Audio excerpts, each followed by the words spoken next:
Okay. Um, Students, welcome to our channel again, African Dignity. Let us continue from our lessons on the law of evidence. Now we are going to deal with, let us deal with the types of evidence.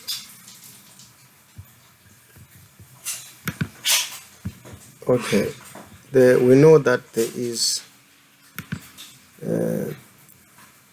oral evidence, there is something called a stoppel, we've got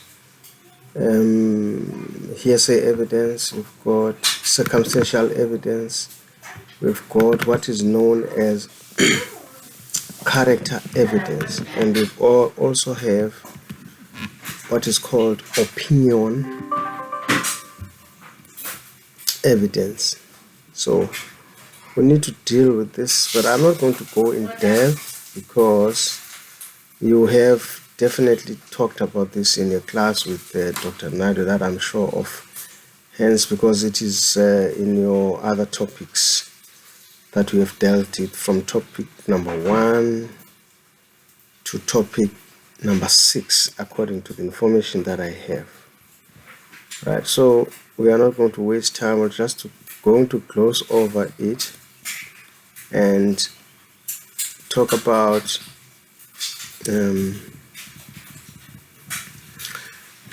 the law of evidence being in the adjectival law, right? And how does it deal with substantive law, right?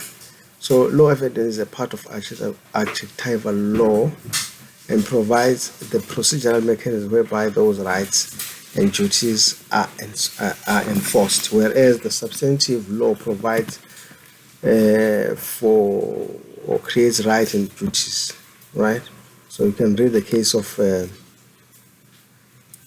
Tregia versus Goddard. It's a 1939 case, appellate division, at page 16. So you can read that case. It will tell you exactly how they differ. But let us talk about this. What does it mean? What do we mean by saying law of evidence is adjectival law? It means, you know, from your grammar class, that an adjective describes a noun. So the adjectival law means it will tell us how do we deal with evidence, how do we bring evidence to a particular case. It will give us the manner in which evidence is brought to a case or is led in a case, right? There's something called burden of proof in South Africa, where we have a principle that says he who alleges must prove. If the prosecutor says you are guilty of a crime, then the prosecutor must prove beyond reasonable doubt that you are indeed guilty of a crime. In civil matters, he who alleges must prove on the balance of probabilities, which is a lighter scale as compared to criminal cases where you have to prove beyond reasonable doubt, right? So now we understand the everything about the burden of proof.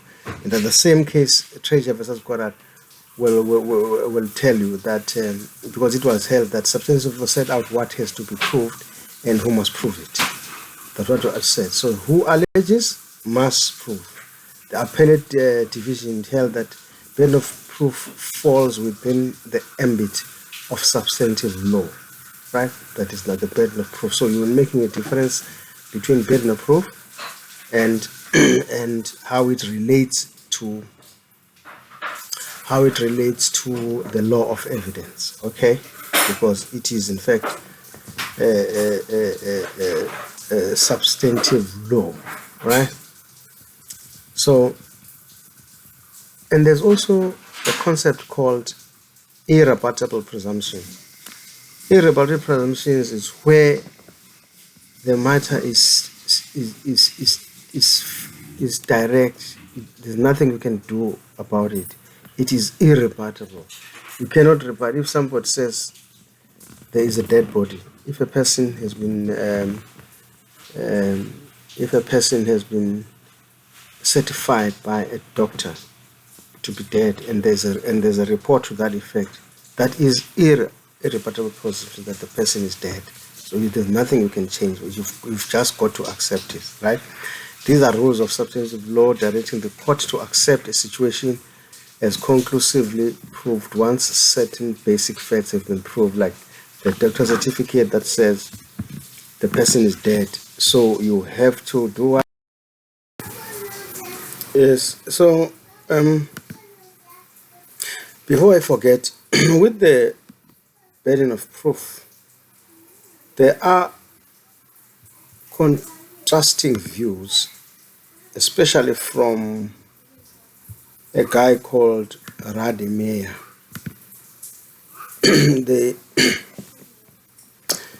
they argue that the determination in the case of Tregia versus Korat is not correct because a guy called Smith and Rademacher, they disagree that what the AD division said, and maintain that the burden of proof relates to the manner in which facts are proved and therefore belong to the law of evidence, not the other way around, not to the substantive law, which is now, they say it is adjectival law, because law of evidence, like we've said, is adjectival law. But for now, we're not going to deal with that. We must just keep it in mind. Then later, we will have to traverse and make our decision depending on your understanding. So after we've dealt with irrebuttable presumptions, like the irrebuttable presumptions, if you read the case of Skakel versus the Attorney General, the citation will be 1996, volume 2, SACR at page 579. It's a constitutional court case, right, dealing with irrebuttable presumptions. Okay, so we need to read that case. Another thing, I've seen that people do not understand what is the meaning of SACR. When you come to class next week, I want you to tell me what is ACR, what is BCLR, what is SAL reports, what is BCLR. I've said it. You must know what does it mean. If you don't know what it means, then you must know we are in trouble, right? Also, the LexisNexis, you must also know what is that. What is LexisNexis? Okay. Let us now come to estoppel.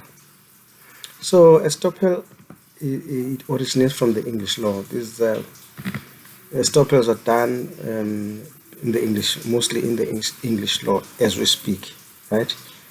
And it means a party is prohibited or precluded or stopped from denying or asserting a particular fact. You are not allowed. You are just stopped. You have to do what the court has said, right?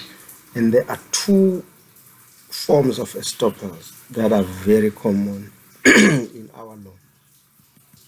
Let us now deal with those, right?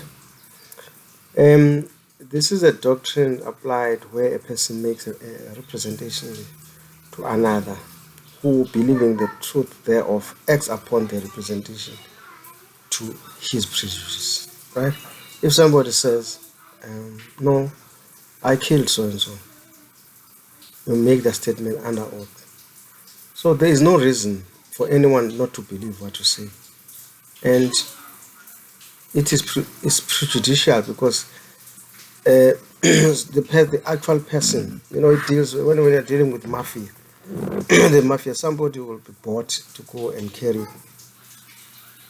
an offense for a particular person because he's the boss. Now, if he makes a statement under oath, you can't then change and say, no, but this is not true. You see, that's my example. I don't know whether you understand. And then there's another one, the expel by judgment. If a judge says you will divide this, estate into 50% each, so you'll get 50% of whatever you have, divided amongst the both of you, especially in cases of divorce decrees. You will find that the estate is divided into 50% each for each litigant. So you cannot change that. You cannot go and change. You cannot use any other law, because it will be fraud if you change it. So you can't change those. That's another. Or there's something called servitude. Servitude is simple, where you have a house that blocks entrance to the house next door.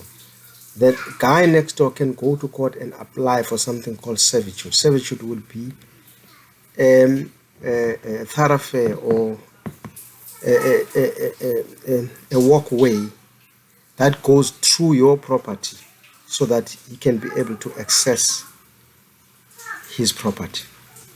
So once that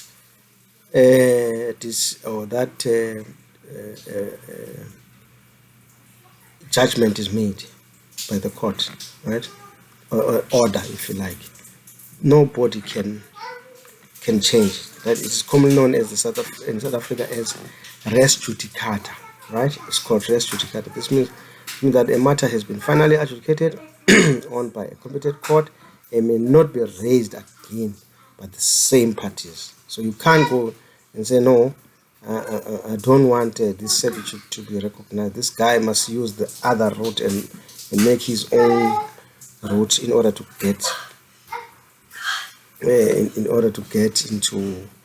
into his house. There's also something called they call double jeopardy in America, right? Double jeopardy is it can come where you say both ways, is atrofos acquit, right, or atrofos convict. If you say no, but I was acquitted of this crime, then nobody can come and say we are going to charge you again. If you say no, I was already been convicted, then nobody can come and say no, I think what that conviction, that which you finished on certain day, was too little. Let us do it again so that you can get a bigger conviction. You can't do that. That's a stopper by law to do that, right? And the common view in South Africa is that stopper is a rule of substantive law, right? Remember, we are dealing with the law of evidence, which is regarded as adjectival law. So you can read the book of Hoffman-Zeffert, right? I told you that Hoffman-Zeffert, you read that, and then you should be able to state what factors should exist in order to invoke the doctrine of estoppel by representation. Okay. There's also something called parole evidence. Parole evidence. So parole evidence is, for instance, oral evidence. The parole evidence rule provides that where a judicial act is incorporated in a document, it is not generally permissible to adduce extrinsic evidence in its term, the so-called extrinsic evidence rule.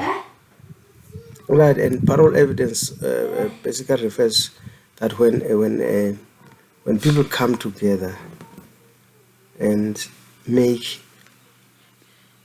or agree to a contract, somebody makes an offer and that offer is accepted, so it becomes a contract, and that agreement is reduced into writing. Now you cannot come now and say you want to change, or you want to say anything beyond the clauses that have been agreed in that lawfully made contract. So that's where the parallel evidence rule comes. You can't change it, right? You will have to be to abide by that document, which is the contract, right? So now we need to be able to know that this evidence is relevant, this evidence is admissible, or it is not admissible, right? You will get that when you deal with common law and section 210 of the Criminal Procedure and section 2 of the Civil Proceedings Evidence Act 25 of 1965. They provide basically that all facts relevant to legal proceedings may be proven, right? A relevant evidence is generally admissible unless there is something else or some rule or some other rule of evidence that excludes such evidence, meaning you can accept a confession, but if you recover that, or if you discover that that confession was obtained through unlawful means, then although it is relevant, it has to be rejected and declared inadmissible. That's what it means. Simple. So you don't have to crack your head on that. Alright, so in your test or question, you might get a question that says critical discuss and argue the reasoning or rationale for the exclusion of irrelevant evidence. Remember, you need to say something about section 35 subsection 5 of the Constitution, which is the exclusionary rule, right? So you must expect that kind of question. And also, in order to support your argument in as far as this part is concerned, is inadmissible and relevant action, you must read the case of Lloyd versus Powell. This Duffenstein, Cole and Co. It's the citation will be 1914 AC 733, right? You go and get that from LexisNexis or from Butterworth Law Reports or from the South African Law Reports. You will get that. Okay. So that is the case. Or from the English Law Reports, you can get that as well. Okay. So that is done. You can also read the case of R versus Lamine. And you must also, I want you guys to know why this case called R, right? R versus Lamine instead of S versus Lamine. I want you to go and do your research and tell me why it's what called R and the other one was called S versus Mayo. What is the difference? Why R? Why S? Why S instead of R? Right? It's R. The citation of that case is 1960, volume 1, SA at page 880, right? And also there's another case of S versus Mayo, 1991, SACR. Must read that as well in order to understand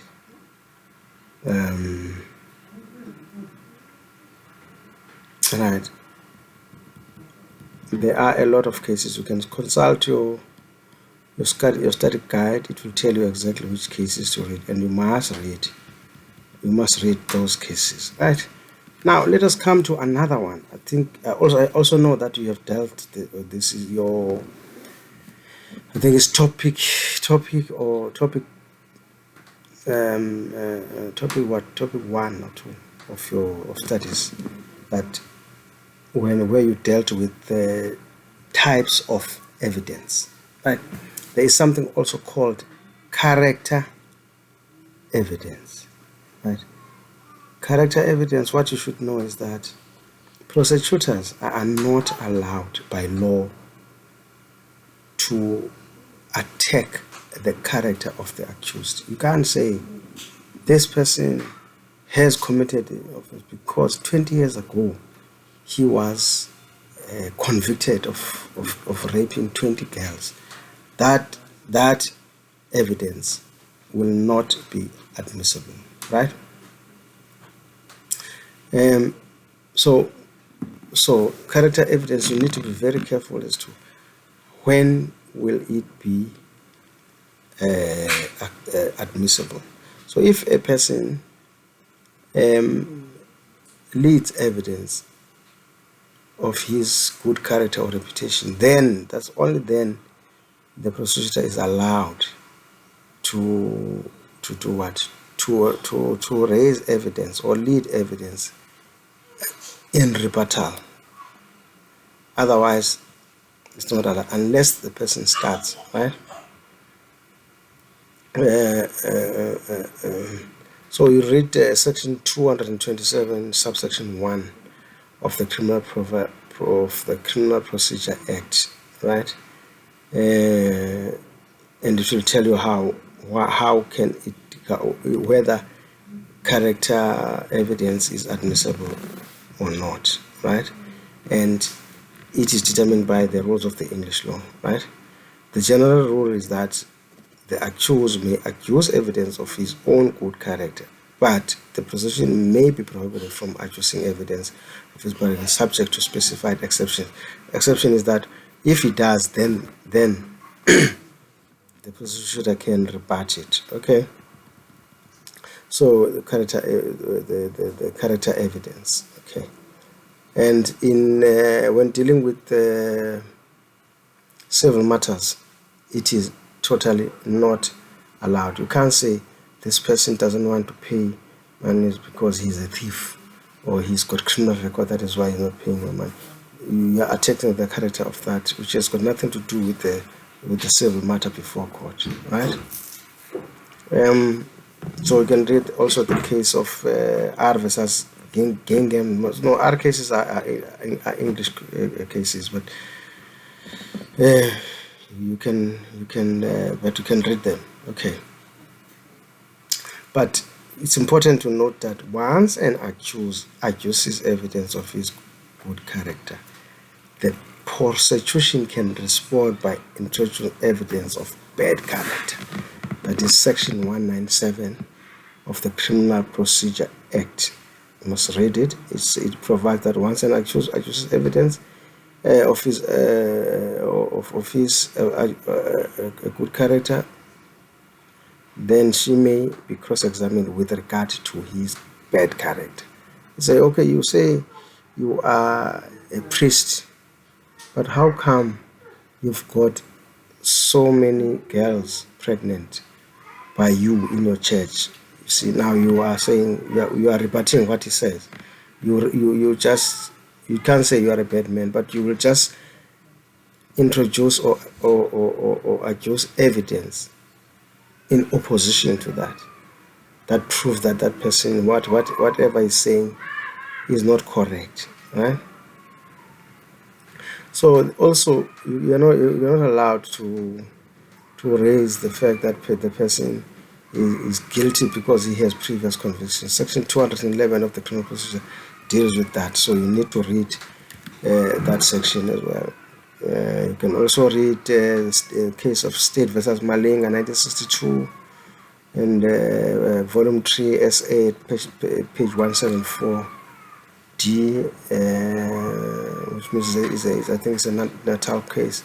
And then you can also read S versus Mthembu, 1988. I think that's a good case to read because it's an appeals court case. So as the State versus Hlat, 2000, volume 2 SACR at page 222. That's a Supreme Court of Appeal case, so you have to read. All right.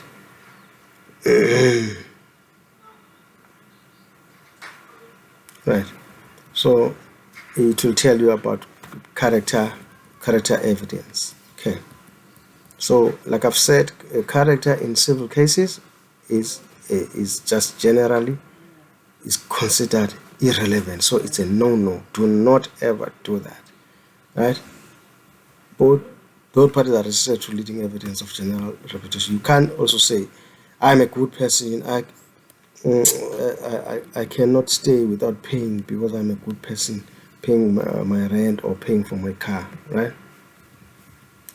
So, good character. So let's come to another type of evidence called the similar fact evidence. Also, there are rules, there are exceptions.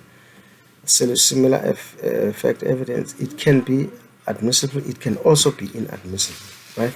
If whatever is said as a similar fact has no relevance with the case in point. But if you give evidence that this accused has but be careful now with propensity, because you can't say because a person has got a propensity of doing a certain thing in a particular way, then automatically that person is guilty of an offense, right? Or must be, that evidence must be considered, because it could be someone else. It could be something called copycats. But you will find that, especially when it comes to serial killers will maybe kill somebody, put him in the bush, and then put the knife on his body. Or maybe there was this rapist in Stanger just recently who would rape girls and then stab them on the thigh, just one step on the thigh. All the girls will be stabbed. So you can see that there is a particular pattern that this guy is using. So if he is caught and is positively identified by all the girls, and the girl says he raped me, after that he then poked me with a knife on my thigh, then you'll know that it's the same modus operandi, right? Modus operandi means the method of operation, because I know some of you might not know what we mean by modus operandi, which is also another shame. Okay, but we are learning. You don't have to be ashamed. But if you don't know, you just lift your hand and say, "Advocate, I don't understand what is the meaning of modus operandi." Okay, and you might find that there are copycats. Then it becomes a problem, because you say, because because this guy would kill people and put a knife in their mouth, so everybody who has been killed and the knife was put in the mouth, then the deduction is that it must have been him who killed that person, because there are copycats.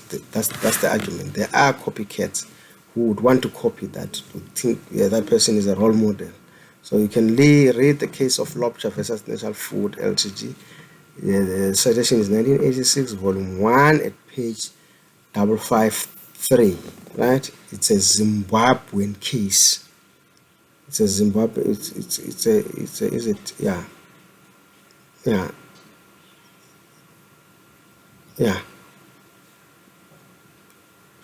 It's 1986, volume 1, SA. Okay. Right, and also there's another one, S versus M, 1995, volume 1, SACR, at page 667. Right, BA. I think BA would be Botswana case, but it's published here in South Africa. Okay.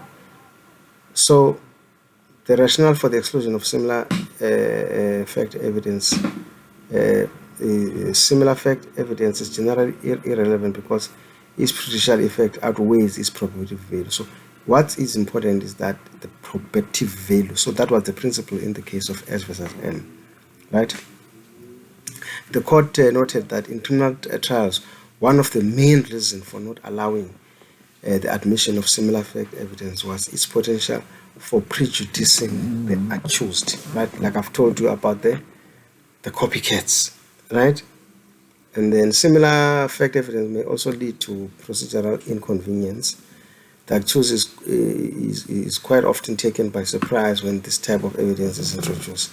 You can read the case of S versus Fan in 1994, volume 1 at SACR at page 635. It's an Eastern Cape case, right?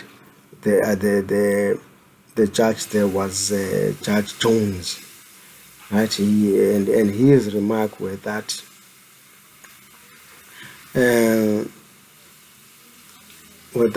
we need to be careful of a fair trial.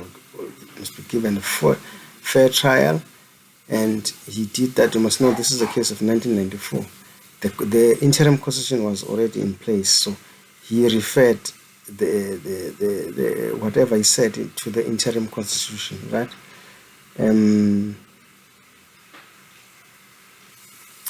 Saying that if you want to raise, you must then disclose all the facts, all the full particulars of any similar fact, to say why do you say this person should be the one. We need to add something else, such as maybe DNA. If you find DNA of the accused to all the bodies that were found with the mouth, with the knife in the mouth, then you can make that conclusion that similar fact evidence should be allowed. All right, so it's very difficult to formulate the rule of determining the admissibility of similar fact evidence. It's not as easy as one can think. We can also read the case of McKin versus the Attorney General for the New South Waters, 1894, AC 57, PC at 65. You must read that case. It will tell you. And also the case of S versus Moti. It's 1998. You must know there was constitution then. 1998, volume 2, SACR at page 245. It says Supreme Court of Appeal, right? The court there said that the evidence of a common modus operandi, that is method of operation, and the appellant's direct involvement in similar cases of robbery was relevant in that it corroborated evidence identifying the appellant. This person had a certain method of robbing, and she was then pointed at an ID parade by victims. So there is corroboration in all the robberies that he did, right?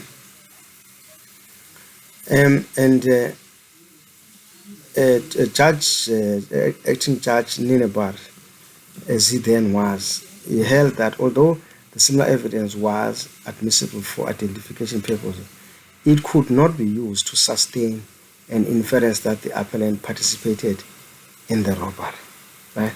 Because it might happen that somebody was present during that robbery, but he never participated. He was just walking by as a stranger. Just because he had a propensity of robbing people in that fashion, then you can't say in all those cases where he was seen and identified by that he participated, he was a robber in those as well. So you need to read that. Also read Hoffman and Zeffert, right? And hear what they say in the case of R versus Bond, 1906, volume 2, KB 389. So you must read that because it will tell you that the similar fact evidence it has to be admissible if there is a nexus between the two sets of facts regarding proximity of time, method, or circumstances. Otherwise, no inference can be safely drawn therefrom. There must be a link between the fact in issue and the similar fact. Besides saying that there was a knife, but there must be something else that links the accused to the commission of the crime. So you can read the cases in order to support your argument. But the most important case that deals with the admissibility of similar fact evidence, right? And it says it will depend on what the issue before the court was, right?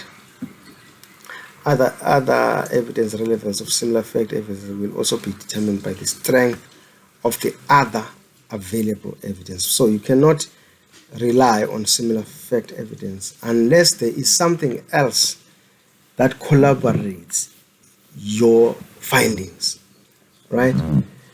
So the relevant case to read there, and you must read the case because it will explain everything to you.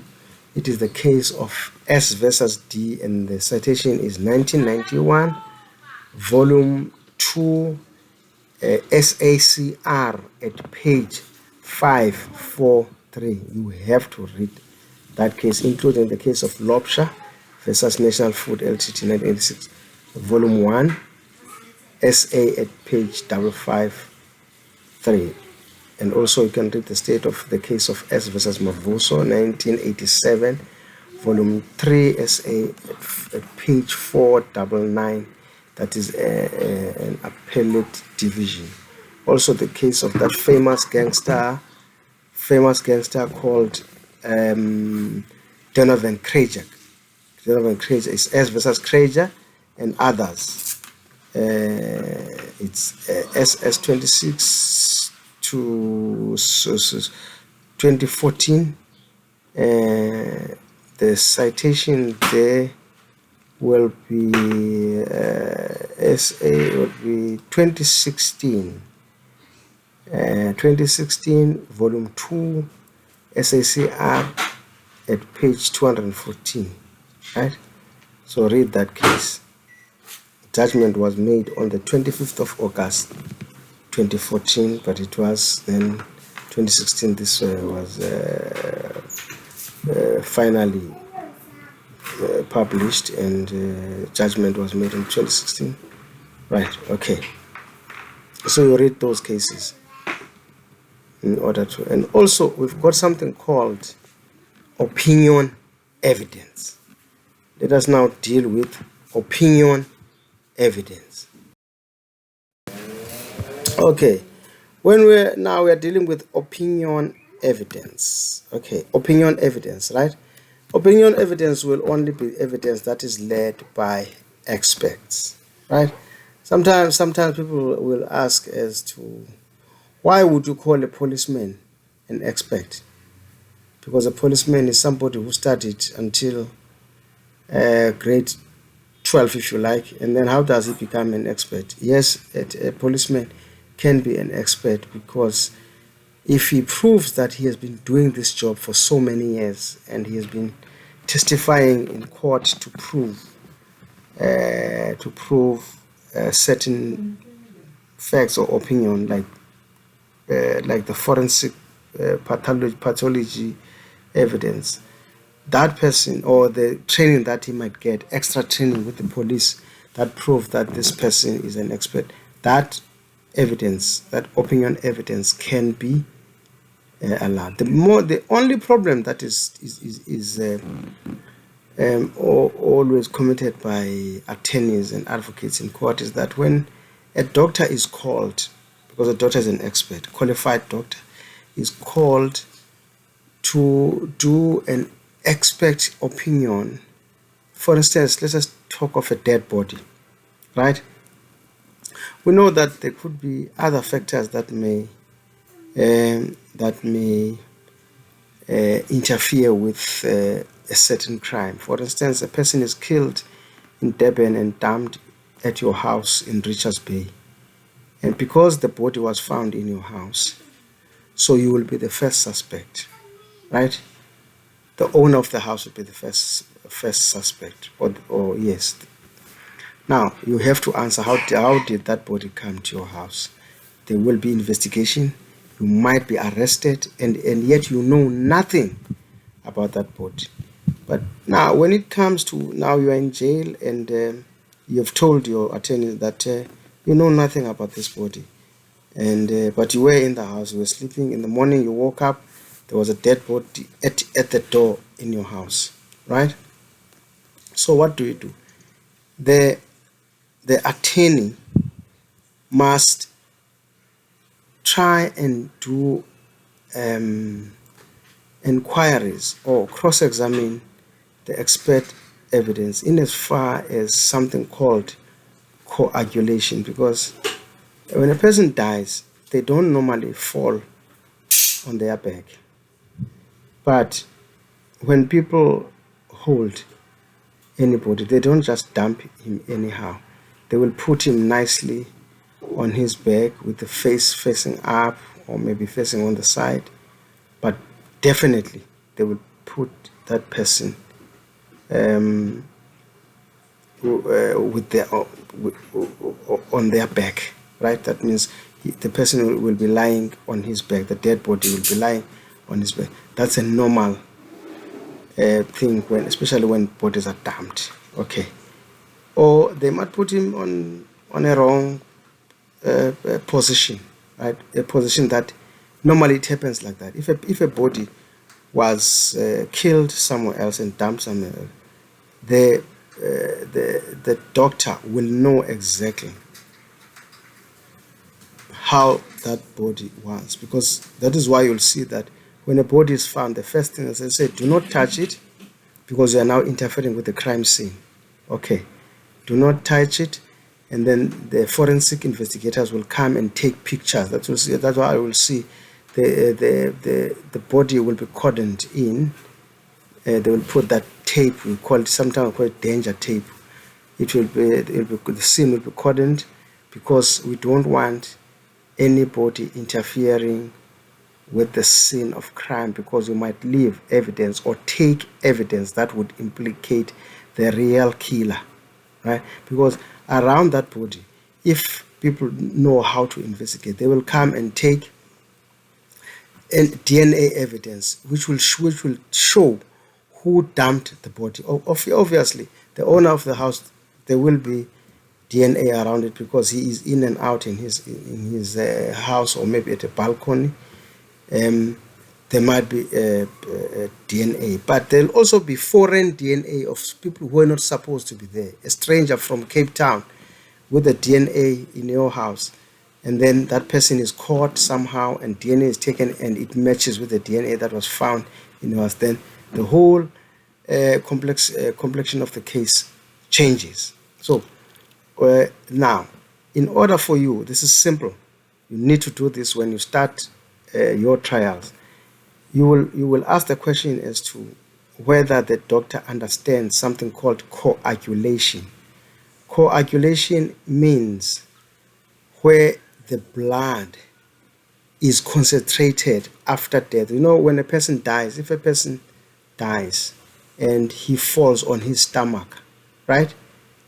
The blood stream, all his blood will be concentrated on the stomach. If he falls on his back, it will be concentrated on his back. If he falls on his side, when he's shot and he falls on his side, then the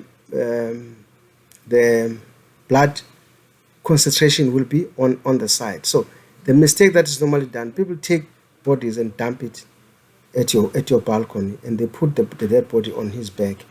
And when the doctor examines, he'll say the blood coagulation was on a particular point of, and then you look at the pictures that were taken by the forensic or pathologist, forensic investigators from the police, and you will see that the blood was on the other side. Then you know that body was dumped in that area. Okay, so those are the small questions that you need to ask. Although we are not an expert, you don't know anything about coagulation, I am telling you now, that's what it means. It means the concentration of the blood when the person dies. It goes to one place, to the lower part of the body. If you died standing, maybe you died sitting in a car, obviously you've seen people being shot in the car. They will just lamp over the steering wheel, and then blood will flow to the lower part of their body, which is the buttocks. So there will be a lot of blood in the buttocks. Then you'll see that this person was killed and died in a sitting position, but he was dumped on his stomach. So if there are pictures of him being dumped at a place and they say this is the only time when he was found, then you know that there is something wrong with that. Okay, so opinion evidence. The other questions you must ask is whether how long has the person been doing this work. For instance, police will also give expert evidence in as far as ballistic reports are concerned. Now, in most cases, police make mistakes of if you ask them, if you say this firearm or this bullet was fired from this firearm, looking at the grooves of the particular firearm, because what normally happens, the police will find a bullet in a body, right? And then they will take that bullet as exhibit. They'll put it in nice plastic with fingerprint, with gloves, so that they don't put fingerprints on them. They'll take it, preserve it, put it in a plastic, that's preservation, and seal the plastic and mark it so that it is not confused with other bullets from other scenes of crime. And they will then mark it to say this is crime register number so and so of this police station, case number so and so, and they even write the accused name. There will be a serial. They will form a serial number, which will be unique to this case only. So that evidence will be changing hands from the time it is obtained from the scene of crime, and the time it's given to the investigating officer, and the investigating officer gives it to the ballistic expert, right? Normally it's for Durban it is in Amanzimtoti. That is where they do ballistic examinations, right? How is it done? Ballistic, like I've told you, that in a pistol, a gun, pistol, AK-47, what do you call this? A revolver. All those guns have grooves, right? They have grooves in the barrel. The barrel is that pipe where the bullet is ejected from. You know, if you say you're pointing a gun, you take a gun and you point, you use a barrel to point. It is the barrel that's pointing. You can point left, right, you know, that is the barrel. Then inside the barrel of a gun, there are grooves. Okay, there are grooves those are actually ballistics. There are grooves. Those grooves are unique. They are not the same. Your gun's grooves cannot be the same as my gun's grooves. They are called ballistics. So when the bullet comes out, it normally comes in a spiral formation. When a bullet is ejected from a gun, it comes out in the form of a spiraling, then it goes straight and hits, because that's what gives the bullet speed. Those grooves, their job is to give the bullet that speed so that it can go there and hit the target to die immediately, right? Because of that spinning, because it spins inside the barrel and then it's ejected, and then that's how you will be hit. And only the bullet is that front part of ammunition is called the bullet. Some people call it umtofi or lead. That lead that comes out to go and hit you is what kills you. Okay, otherwise the cartridge, right? The cartridge is left behind, and cartridges are the same. You cannot say this cartridge came from a particular gun. All guns have bullets with cartridges.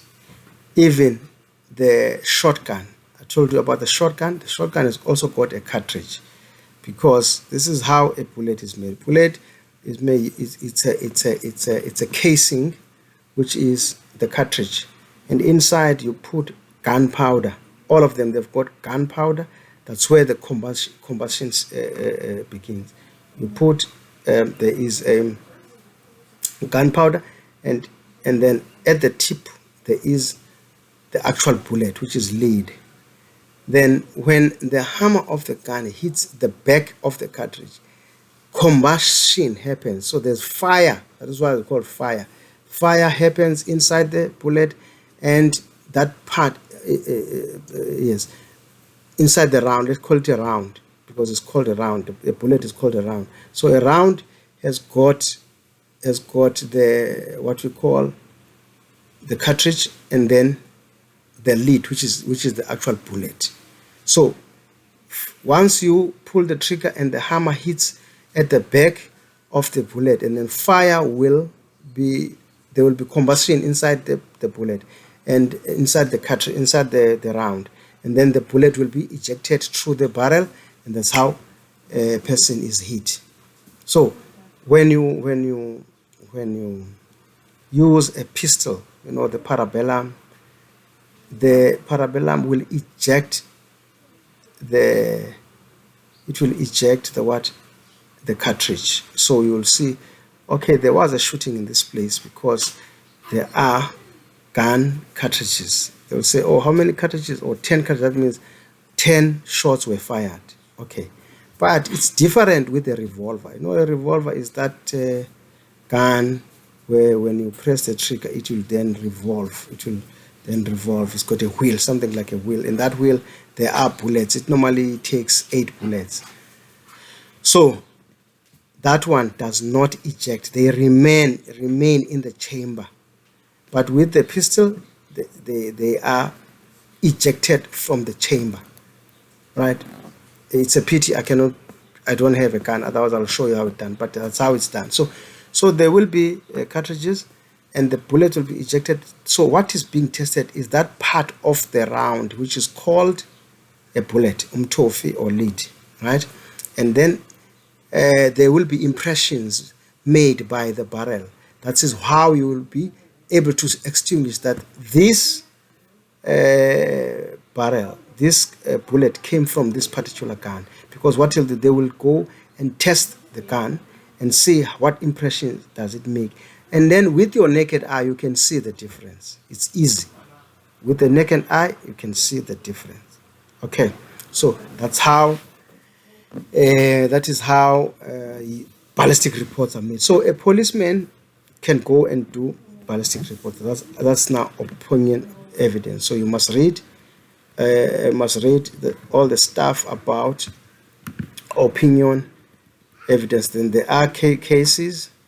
Other case will be Colgate Palmolive Pty Ltd versus Elida Gibbs Pty Ltd. So it's a 1989 case. It's a 1989 case. It's volume 3, SA at page 759. So that's a yeah.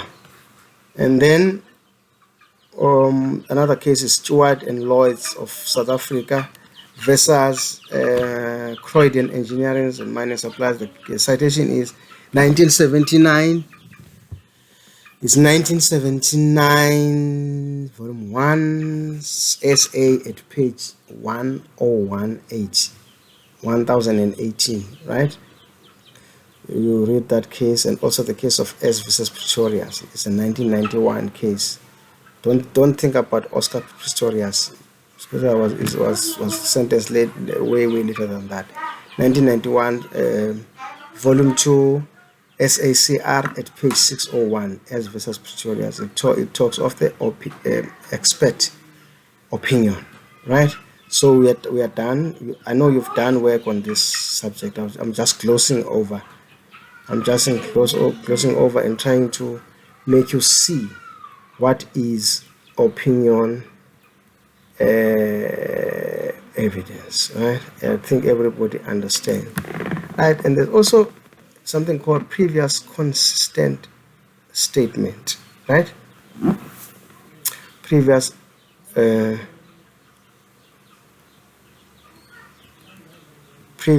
consistent. In order for you to understand this, you must read the case of Ma Tonzi versus the state. It's AR 294 stroke 10 211, or the easier citation is 2012 volume 1 SACR at page 335. It's a KwaZulu-Natal case. That decision was made in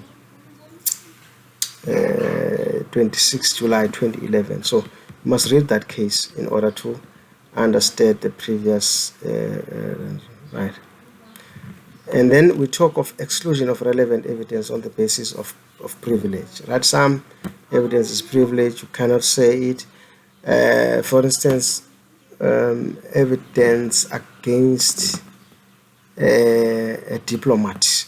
Diplomat commits a crime in South Africa, there's something called privilege or privilege of immunity. They are immune, so you can't include their evidence because it's privileged, right?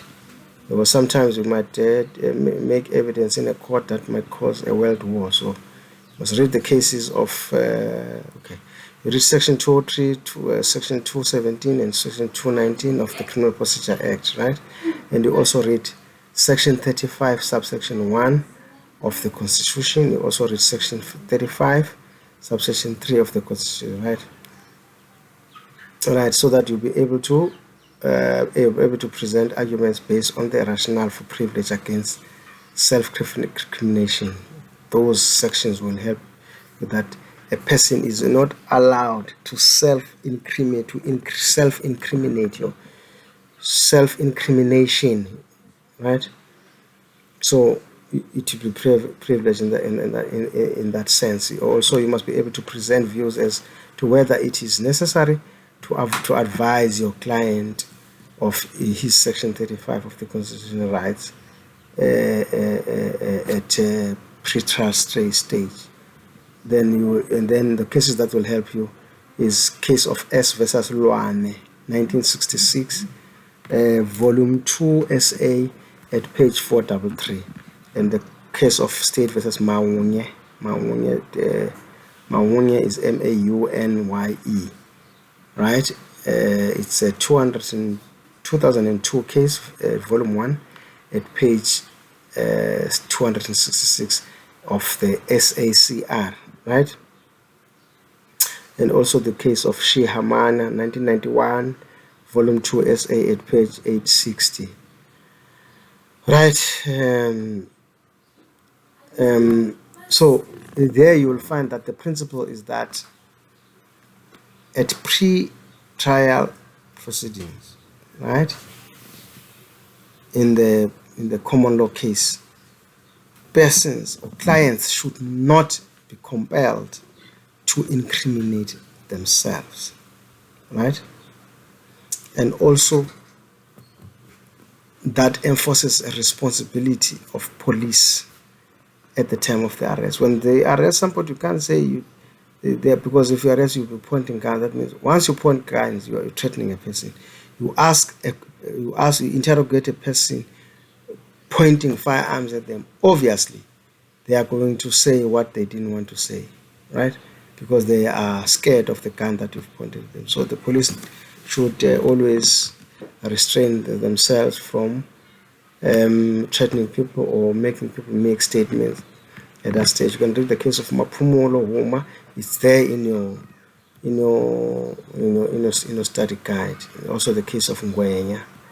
And then state privilege, like I told you, is the one that deals with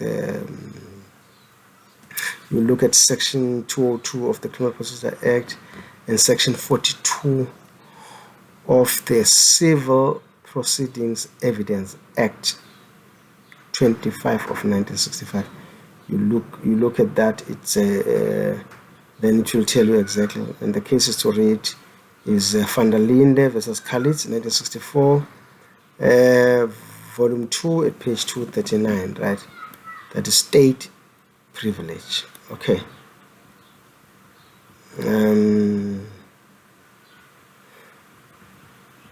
next one will be hearsay evidence, right? I am very particular when it comes to hearsay evidence, right? Because before you even start talking about hearsay evidence, this is how I want you to first make a definition. Do not just give a narrow definition of hearsay evidence. You must first state what is hearsay evidence. And you don't say hearsay evidence is that has been said by somebody else, and that person is by rule forced to come and confirm it in court. No, I know that you understand, but if you want marks, especially when I'm marking, if you want marks, you will have to do this definition as I tell you. Before we come to hearsay evidence, let us say something about privileged evidence. We've heard of something called state secrets. They say classified or declassified. Declassified information can never be used as evidence because it might put the security of the state at risk. I'm trying to explain to you what do we mean by privilege evidence, right? Evidence from informers, right? Evidence from informers is privilege. You can't force an informer to come and give evidence in court because his life might be in danger, right? If you are lucky, they will do something called evidence in camera. Evidence in camera means evidence by a child. Evidence by a child. You may not call a child to come and give evidence because, in the first place, a child cannot be asked to lead evidence under oath because he might say, "I don't understand what the oath is, but I know what's the truth." Sometimes he doesn't know what the truth is, what lies are, depending on the child's age. So those are other privilege and evidence. Evidence of an insane person, it has to be treated with caution. That's what the law says. And evidence of you, an attorney, as a person who was representing the accused in a particular case, you can't just then be called to come and do evidence against that particular accused because he was once your client. But you may know something that the court wants to establish in order to prove a certain point. You are not allowed. Judges are not allowed to go and give evidence in that. Yeah, I once tried this person, so as a judge I must go and stand in a witness box and give evidence against this person. Okay, now at least we've got the example, we've got the gist of privileged evidence. Now let us deal with hearsay evidence. I am very passionate with this kind of evidence, which is hearsay evidence. You must remember that there is a common law definition of hearsay evidence, right? It no longer applies. Okay. It no longer applies in South Africa now because there is a new law. Remember, there was a 1965 Law of Evidence Act. Now we have another law that deals with the evidence. It's called the Law of Evidence Amendment Act Act 45 of 1988. You must look at that legislation, right? It's Law of Evidence Amendment Act 45 of 1988, right? And you look at section 3 of that act. That's where you will find a proper definition and all the principles regarding hearsay evidence. And also, when you read the book by Zefred and Pice, that book I just told you, the South African Law of Evidence, by Zefred and Pice, at page 405. If you go there and read there, you will get the definition that I want. If you don't do that definition, you must know that you've already lost a mark. I told my previous students when they were called for an interview at the NPA that you must expect questions around the mission and vision of the National Prosecuting Authority, which is NPA. And one of the questions that you will be asked is, what is hearsay evidence? If you give a narrow definition of hearsay evidence, yes, you are correct. But if somebody comes, your competitor comes and give the extensive definition of hearsay evidence, like how I am going to do it now, then you must know that you are in trouble.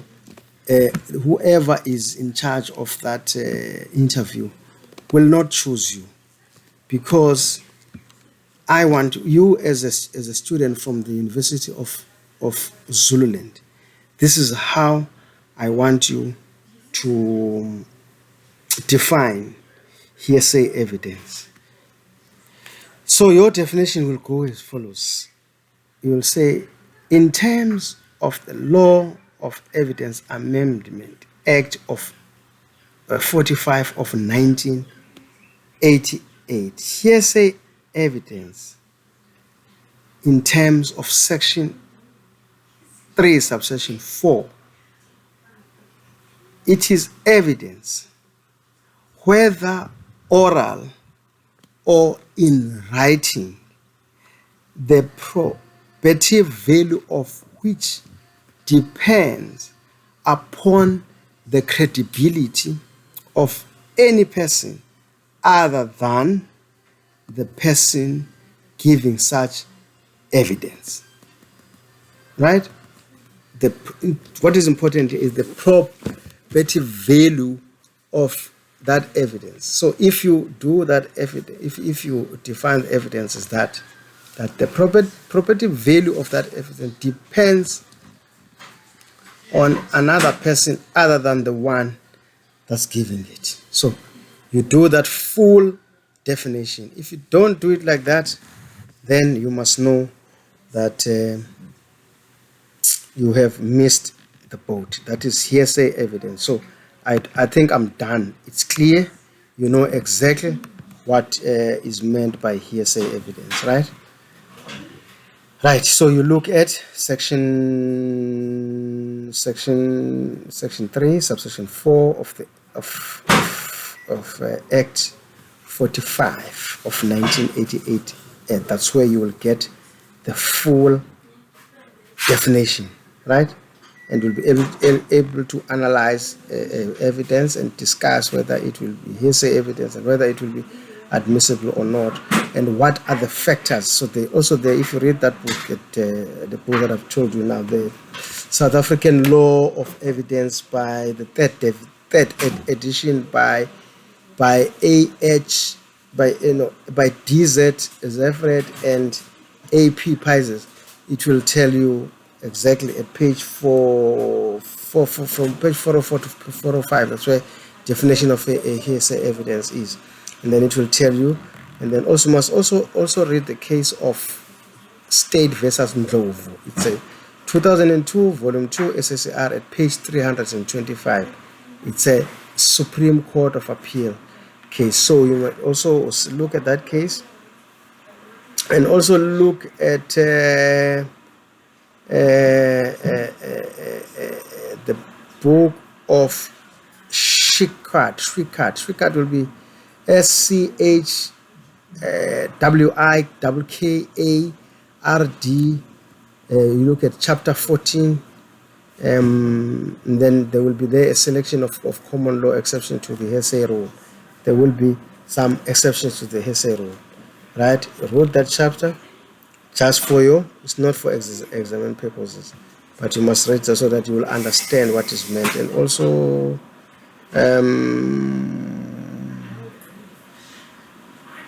And also if you read section 3 subsection 1 of the Act 45 of 1988, it will then give you the exceptional circumstances under which hearsay evidence may become admissible, right? So we read that. And also let's come to the admissibility and proof of the contents of relevant detrimental statements. The admissibility and proof of the contents of relevant detrimental statements.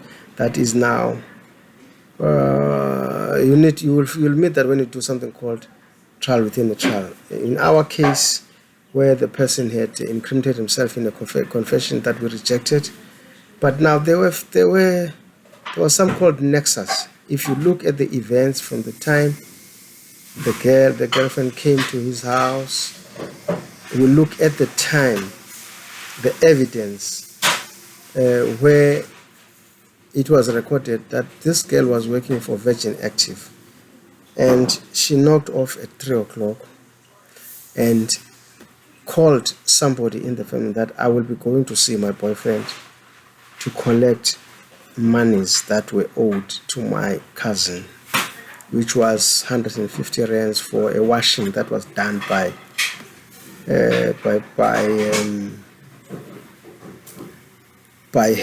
cousin, while they were still having a love relationship with the boyfriend. Now she came to this house, and what happened next was she asked for the money, and there was a fight because the guy didn't want to give the money.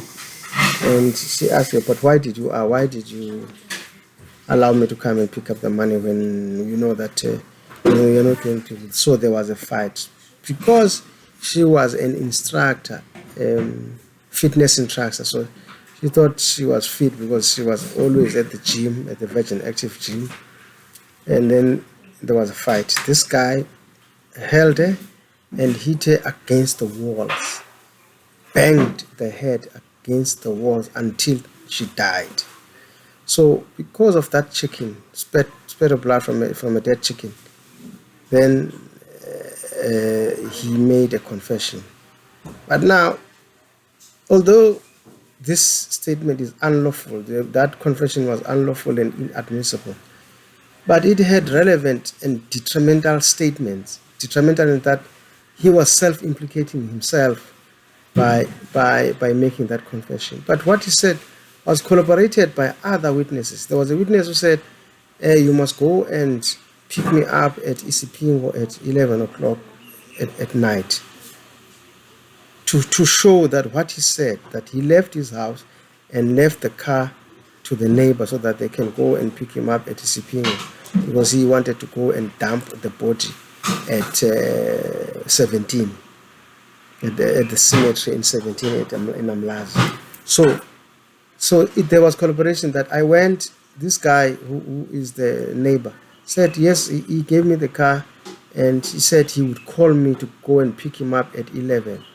So I went with him, and we dumped the body at, and then I didn't go with him. I remained because I was going to pick him up. He went and dumped the body at the 17 and tried to burn the car, but it could not burn. Tried to burn the car with the body inside it, but it did not. And then he ran to Isipingo. When he got to Isipingo, he waited at the garage. He forgot that at the garage there are cameras. Right? The cameras were collaborating what he said in his confession. The arrival of the neighbor to come and pick him up collaborated exactly what he said in the confession. Now, how do you then say that evidence should be excluded? That's where the problem comes with informal admissions. Okay, so another evidence is, like I said, confessions. If somebody confesses to a crime. He says, I cannot sleep. This person is troubling me at night. I can't sleep. I think I have to make a confession. Then the confession is made in terms of Section 209, Section 217 of the Criminal Procedure Act. Then that one will be admissible and used against that accused in court to implicate him and ultimately convict him. So you can read the cases of S versus Yende, S versus Mpeta, Law what is there. The citations are there in your study guide. Yende will be 1987, volume 3 S8, page 637. It's an appeals case, very important. You must always read the appeals court cases, right? So confessions and admissions are also evidence that can be adjusted in order to convict a person, right? Yeah, and then you come to the kinds of evidence and the presentation thereof. So we have something called oral evidence. We all know that oral evidence has to be adjusted in terms of Section 190 of the Criminal Procedure Act, right? And then there must be those formalities where a person has to be sworn in as a witness. It must be made under oath, and there is real evidence, right? Real evidence is where that to say person is dead and you find the body, you take the pictures, and you see that yes, here is real evidence. Person was killed by a gun. Here is the gun.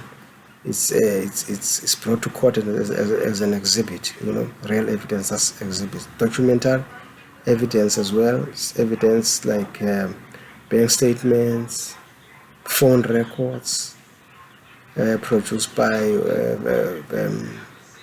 And there's also machine generated evidence and related matters. There's electronic evidence, right? Electronic evidence that would include bank statements, right? Or where you transfer money, EFTs. You do an EFT to somebody else's account in your phone, then that is electronic evidence, right? And it falls under what is called cyber crimes. You will do cyber law, and you will know exactly what is meant by that, right? Right. So let's end there because my kids are worrying me now. Let us hold it there for now.